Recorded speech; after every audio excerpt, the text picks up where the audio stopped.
Hello guys, this is just a very quick video.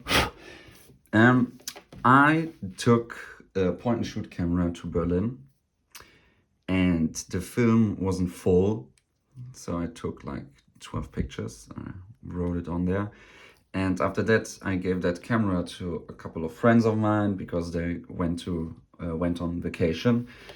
But I didn't want to get this to the lab with 24 pictures untaken with this film. Film is expensive, as you know. So what I'm doing right now is I let the point and shoot camera rewind the film. I noted how many pictures I've taken, and now I'm gonna get the film tip out. If you want to buy a tool like this, there's the link in the description. Yes, exactly. And what I'm gonna do now is I just refreshed this Spotmatic camera, and I want to use it now with this film. So what I'm gonna do is I will put on the highest or the lowest shutter speed with the aperture completely closed, and now I'm gonna insert the film here.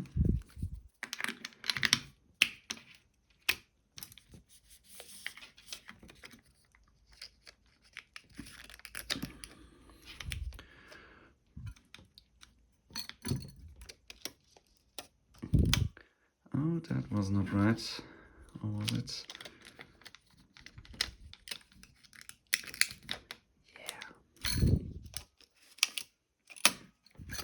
Close this, and of course I'm gonna put on the lens cap, and now I'm gonna take 12 pictures without any light going onto the film.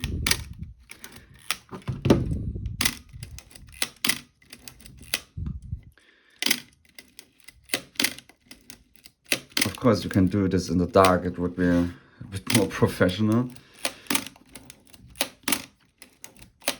So just one more to be sure, and that's it. Now I'm gonna continue shooting with this camera, and when the film is full I can just give it to my lab, and then I will have on one film the pictures of two cameras.